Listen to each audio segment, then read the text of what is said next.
Nakakaawa itong mga naninira kay Mayor Isko Moreno. Talaga ba? Talaga ba may mga binabato nyo? Totoo? Hindi ganun kadali maging mayor ng Maynila. Noong panahon ni Mayor Isko Moreno, nandiyan nagkaroon ng pandemya. But he managed it very well. Taas noon niyang hinarap lahat ng problema sa Maynila. Meron nga akong kilala dyan, tumatakbong mayor. Sasabihin sa speech niya, pagod na siya at umiiyak. Ganun ba yung gusto niyong mayor? Paano kung nagkaroon na naman ng problema? Iiyak na lang ba?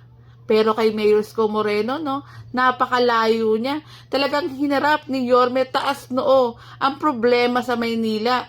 Si Mayor Isko, never nating narinig na nahihirapan na siya kahit na napakaraming problema. Nandiyan niyang naisakripisyo ni Mayor Isko ang pamilya niya para maging ama sa Maynila. Ay, naaalala ko na naman ng panahon ng COVID. Grabe, napakamahal ng mga gamot nun.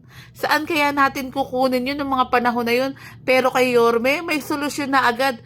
Kahit hindi taga Maynila, kinanlong ni Mayor Isko Moreno, mabigyan lang ng gamot ang mga tao. Huwag nating kalimutan na habang may problema tayong kinakaharap na pandemya, ang dami pa rin proyekto sa Maynila ni Mayor Isko. Usapang pandemya tayo, wag nating kalimutan yung mga magulang. Ang hirap rin sa mga magulang kung paano nila mapoprovide yung mga pangangailangan ng mga anak nila. Dahil sa bahay lang nag-aaral ang mga estudyante noon. Nagbigay ng tablet si Mayor Isko para masolusyonan ang problema ng mga magulang. Alam ko matatalino ang mga batang Maynila, hindi nila ilalagay sa kapamakan ang pamilya nila. Dahil kay Mayor Isko Moreno, alam ng lahat na never tayong papabayaan. Kailangan ng batang Maynila ang tulad ni Mayor Isko Moreno na kayang tumindig kahit ano pang problema ang dumating. May pagmamahal, pagpapahalaga sa lungsod ng Maynila.